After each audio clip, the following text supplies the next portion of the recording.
السلام عليكم ورحمة الله وبركاته. كلنتي وعن وناكسن كسو دو كلنتي أكاديمي إيه 10 كلا أو عصوب إيو مالين كلا أو وناكسن. ما أنت وحن كهل دونا هدي الله إدمو شقادة تففترها.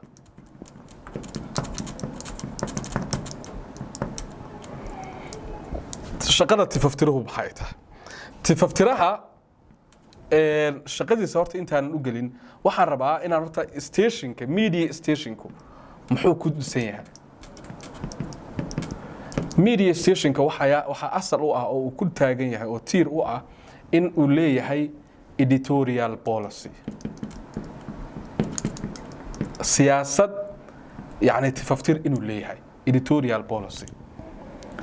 qodobada uu ku taagan yahay baa kamid ah oo uu kamid yahay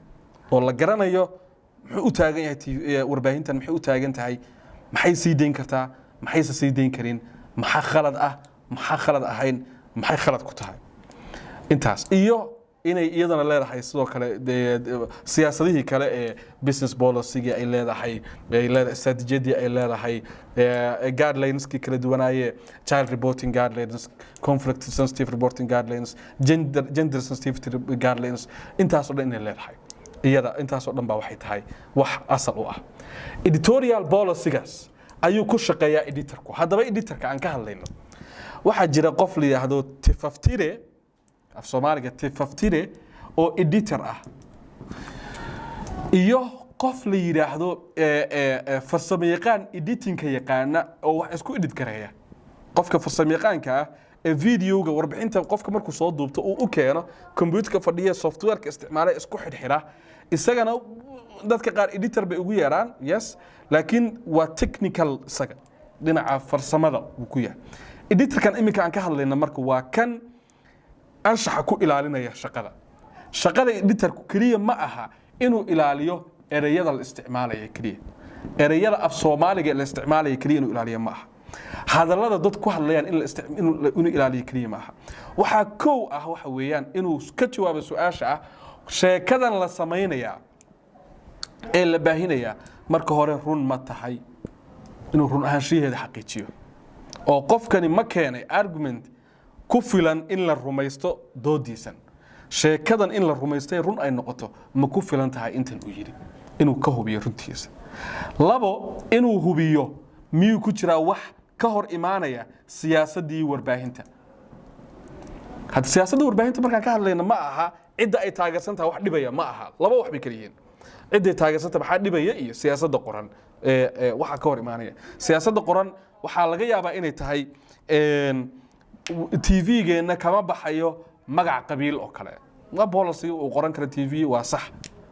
may ku jirto may ka hor imaanaysa ama arin qabiil loogu ololeynayo kama baxayo si guud haday ugu qoran tahay waa okay ku hubi ma ka baxaya marka kadib ay af Soomaaliga iyo waxaas iyo dadka la wareysanaya iyo soo galayaan qodob kale hubinaya waxa weeyaan guests kuma yihiin dadkan la wareystay ma yihiin dadkii ku haboonaa sources kani ma yahay sourceska ku haboonaa ayaa iyadana laga rabaa inuu hubiyo inta marka la hubinayo wuxuu ku hubinayaa oo uu ku saleynayaa siyaasadii u degsanayd oo ah editorial policy ayuu ku saleynayaa hadii uusan haysan siyaasad uu ka tixraaco oo waxaan uu ka tixraaco waxa imanaysa in qofkani uu ku shaqeeyo aragtidiisa waa halka ay muhiim ka tahay in warbaahin kasta ay qorato shaqada yani sida ay hawsha u qabanayso shaqada tifaftiraha waxa kamid ah iyadana inuu shuruucda ilaaliyo shuruucda dalka inuu ilaaliyo in arintani qaanuunka dalka ma ka hor imaanaysa oo mushkilad u keeni kartaa warbaahinta maxaa yeelay isaga mas'uulka ah baahintii oo dhan wax walba la baahinaya isaga ka mas'uul ah inuu iyadana uu hubiyo wax qayr qaanuuna ma tahay oo dadkan la wareysanaya miyaa lagu xadgudbayaa miyay tahay waxaas arrimahan marka uu ka shaqeynaya marka shaqadiisu waxay bilaabataa ogow maskaxda ku hay shaqada tifaftiruhu waxay bilaabataa marka la joogo stage-ka topic selection marka la joogo ayay bilaabataa shaqadiisu laakiin ma aha shaqada tifaftiruhu mid bilaabata qofku markuu warbixinta soo qoro oo script soo qoro ama uu soo duubo oo iyadoo duuban uu keeno inuu dhageysto dabeetana wixii dheeraad iyo af Soomaaliga ka saartaa bedel waxa ku yiraahdo ma aha halkan waxba lagu ma saxi karo shaqada waxa laga saxaa marka mawduuca la dooranayo موضوع marka la dooranayo qofka weydiin kartaa موضوعani ma runbaa muxuu cusub yahay yaad wareysanaysaa saameyn ma leeyahay maxaa hadafka laga damacsan yahay waa maxay maxaa la rabaa inuu bedelo marka isla garta marka isla qorataan intaas kadib baad uu shaqadii galo hadhow wixii aad isla qorateen topic selection stage kala joogay ayaa inta wareysiyadan iyo waxaan uu soo qabtay lagu eegaya mawduucii aan isla dooranay ee ku saabsanaa qodobka iyo qodobkaas iyo qofkan source-ka aad wareysatay waxaan uu ka hadlayaa isma waafaqsana marka way kala duwan yihiin mid dooro iska masax qofkan qof kala soo wareyso gastiga dooratay kuma haboonayn markaas laga hadli karaa laakiin hadii uu tifaftiruhu uusan ogeyn topic selection-ka waxa ma tifaftiri karo shaqada ka bilow halkaas mawduuca marka la dooranayo ka bilow qofka la soco intuu shaqada wado oo dhan barnaamijka intuu wado oo dhan la soco dadku wareysanaya iyo mawduucu ka hadlayo ku hag siyaasadda iyo anshaxii qornaa halkaas shaqada tifaftiruhu ka bilaabataa shaqada tifaftiruhu waxa qofka tifaftiraha ah ee warbaahinta tifaftiruhu ah waa qof busy ah mashquul ah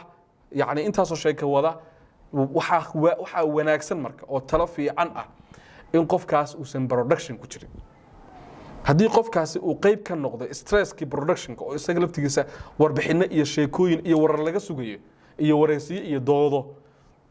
waqti uma helaya inuu saxo dad kale la doodo laakiin ha noqdo qof meel fadhiya production aan samayn halka fadhiya kaliya ka shaqeeya tifaftirka hawsha kaliya qabta oo mawduucyada eega sheekooyinka eega wixii eega ka haga kaliya ha noqdo editing dadka sameynayna waa gooni markay baxaysana ha daawado inta hore mawduucan aan dooranay ha daawado saasi ku wanaagsan tahay marka hore sheekada halka ka bilow boolasina ha qornaado waxa qornaadaan iyadoo waxba ay soo qornayn qofna tifaftira ma ahaan karo intaasaan ku soo gabagabeynayaa aad baad mahadsantihiin waana ku faraxsanahay sida u daawanaysay tan iyo kulanti dambe sidaas iyo nabadgelyo